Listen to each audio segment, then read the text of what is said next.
there, I'm Spenta. I live in USDA Zone 7 and I love gardening. I have plants indoor and outdoors and I would love to share some tips with you today. I hope you like, comment, and share. And remember to subscribe if you haven't done so. Again, I'm Spenta and I wish you a beautiful day and thank you for watching my share.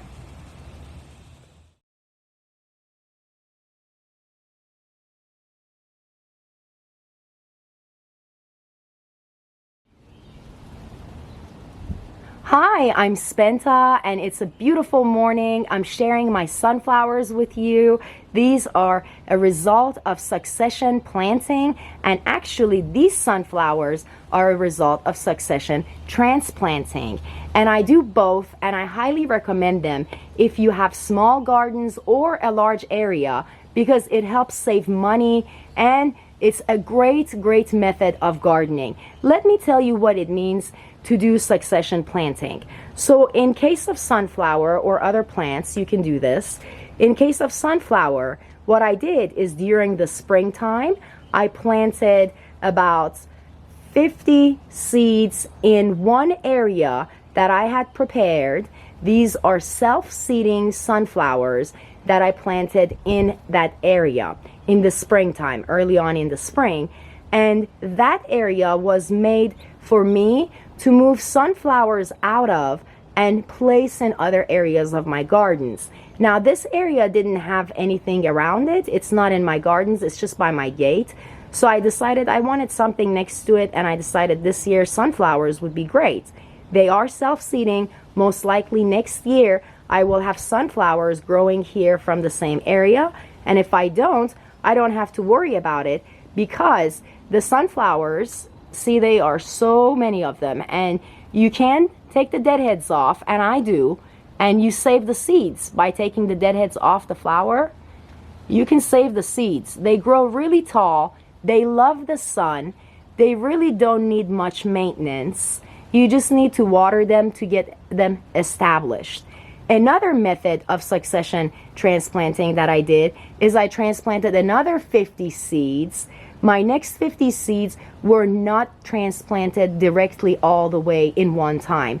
They were planted in 3 months of the spring, bi-weekly, in different areas of my gardens. So I have a variety of sunflower. What I chose to do is in one area of my gardens in the springtime, I planted about 50 seeds because I wanted to move them around in other areas of my garden. So I just made one area, prepped an area that I would be able to, there's a squirrel, cute.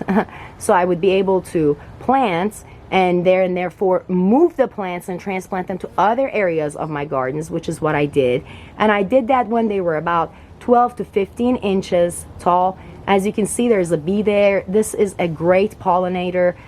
I love growing flowers because they do attract pollinators, and also they're great if you have vegetable gardens, and I do. I have vegetable gardens, so you want some plants actually that are attracting pollinators. Therefore, your gardens, veggies, or anything else that you have grow well. And sunflowers are also great pollinators.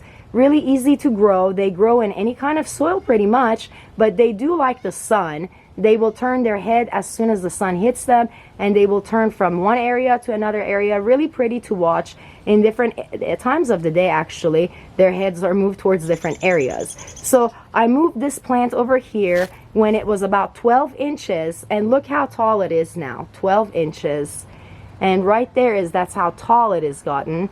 And in the ground right there, I have prepared other plants.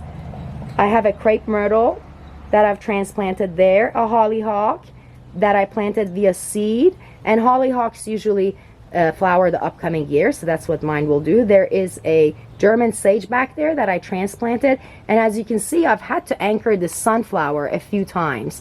So right there is where I've anchored it at one point.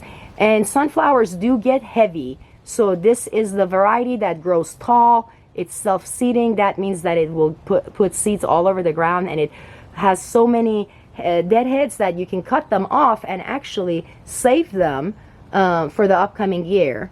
So there it is. There is a good one right there. A few that I have to cut. And believe it or not, every other day I come over and I prune my sunflowers, because sunflowers tend to attract a particular type of bug, and that is a butterfly. So I can't hurt the butterflies, and the butterflies love the leaves. So early on in the spring and through early summer, early on in the spring through early summer, so that's for about 3 months, I would say, they like to they attach themselves to the stem and leaves of this plant and cause the plant, see, the leaf will go dry sometimes.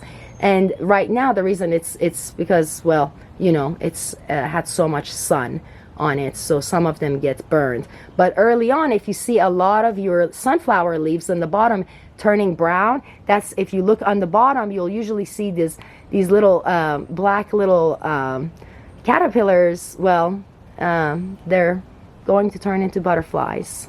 Really cute, really cute. They're not just worms, so don't kill them. You can always cut that part of the leaf off and move them, but make sure you don't kill them, because I always like to have pollinators. Well, I have more deadheads. That means I get to save more seeds for myself for the upcoming year, and for my friends, my clients, anyone who asks for sunflowers. I mentioned earlier that they are low maintenance. They just need to be grown in an area that has lots of sun. And I did have luck with the other varieties of my sunflowers that I transplanted. The second set, about 50 seeds that I transplanted bi-weekly in the spring. And I did that bi-weekly in the spring all the way through summer. So for 3 months, I planted a different type of sunflower in a different area of my garden, and they are all doing great. And here is one that it was actually a result of succession transplanting. I have done both with the sunflowers. Succession planting and succession transplanting work.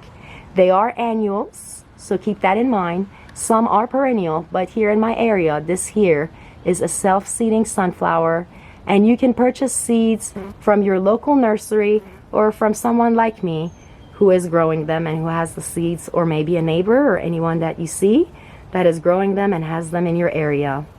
Thank you for watching my share. I'm Spenta. I live in USDA Zone 7. I wish you a beautiful day and happy gardening.